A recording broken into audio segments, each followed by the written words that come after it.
Alisyn, thanks for sitting down with me. My pleasure. This week on your program New Day, you said there was harassment at Fox. It sounded like you were speaking from firsthand experience. You're speaking about this for the first time. Why now? Well, I don't relish the idea of talking about this. I left Fox about 3 years ago and have, tried to respect my previous workplace. I still have lots of close friends there. I talk to them all the time. I have lunch with them. I see them. And I don't like the idea of even criticizing my past workplace where I was for many years. But something feels different this week. It felt like there was a tipping point this week. When Roger Ailes was ousted in July, there was a lot of talk about what the culture was there. And now, with Bill O'Reilly having been fired, it feels as though, if I take the Murdochs at their word, they really want to know what was wrong there and what the culture was like. And I don't know how you get that from silence.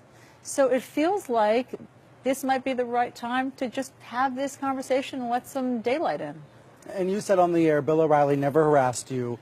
But you didn't say that about Roger Ailes. Did Roger Ailes ever sexually harass you? Yes. Roger Ailes did sexually harass me. Let me be clear. Roger Ailes could be charming. He could be quite charismatic. He could be uproariously funny. He could also be a bit of a bully and mean.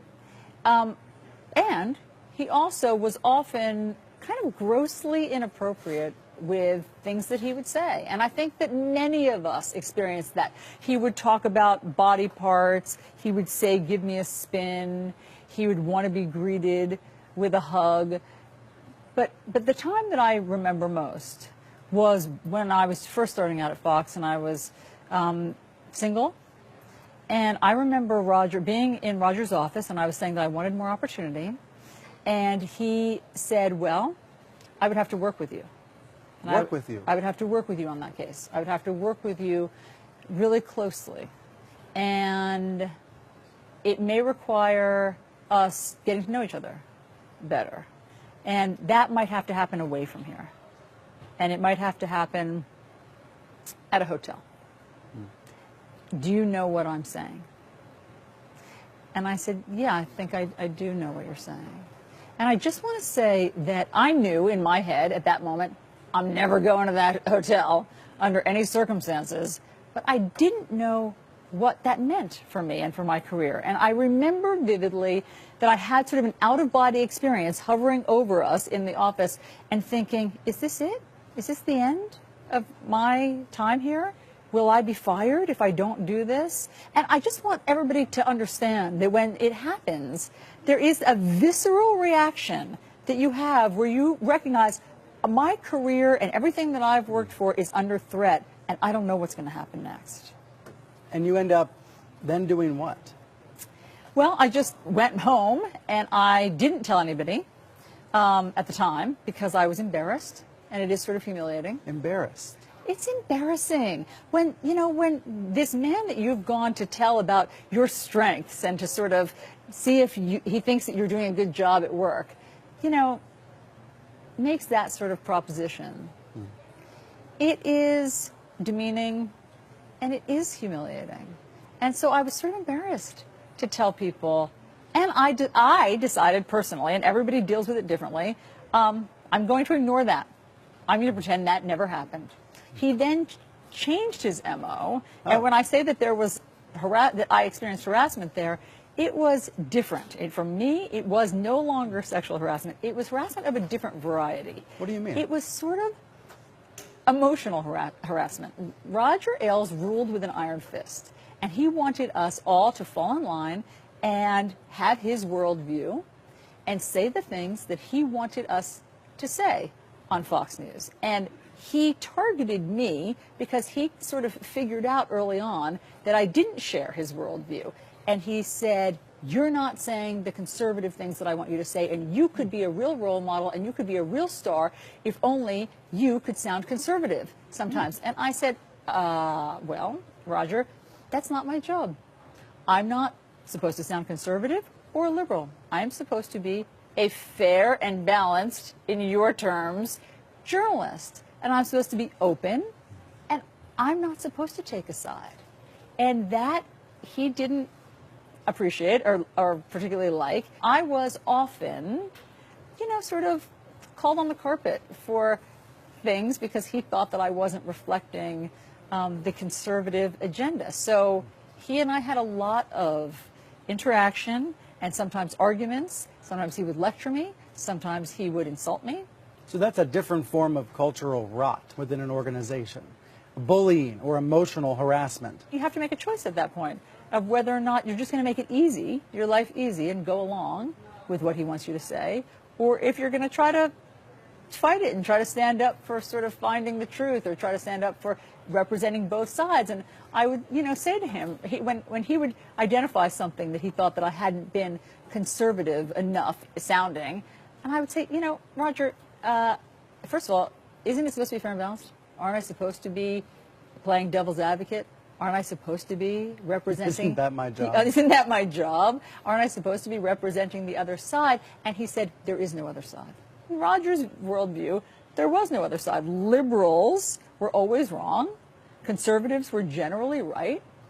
And that's what he felt that we should be reflecting on the air. And so when I say that there was bullying, it was very unpleasant at times to be alone in Roger's office when he would, boom and bellow at me about how I was getting it wrong.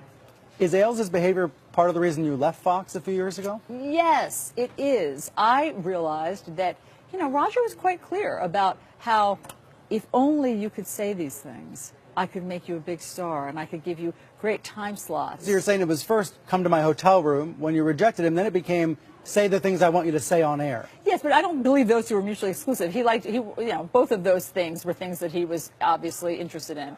But I don't believe that's journalism.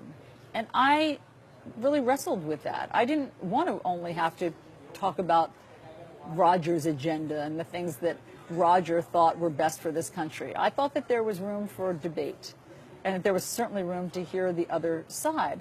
And so it became clear to me fairly early that I was in, a dead-end job and that Roger was never going to convert me and that I was never going to be the person, the mouthpiece that he wanted me to be, and that I needed to go. And I just, I don't like the idea of being summoned to the boss's office and being called on the carpet and being either yelled at or criticized or insulted. And it got really tiresome, so much so that towards the end, I started refusing to go to Roger's office. Roger Ailes, now Bill O'Reilly, was Fox just rotten at its core? Well, no, Fox wasn't rotten at its core. I mean, Roger was the king, and obviously everything trickled down from him. So when he said grossly inappropriate things about women's bodies, there was a feeling there that then that's more appropriate, and you're not going to get in trouble for that. So on that level, he certainly had an impact in terms of the culture and the feeling there. However, there are tons of good people there. There are real journalists. They are trying to do their jobs. There are nice people. It wasn't just, a constant sort of cloud of toxicity. That's an important point. There's been speculation about Ailes' deputies, who are now the ones running the network, saying, are they the next to go? Do they need to be cleaned out in order to change the culture? What do you think?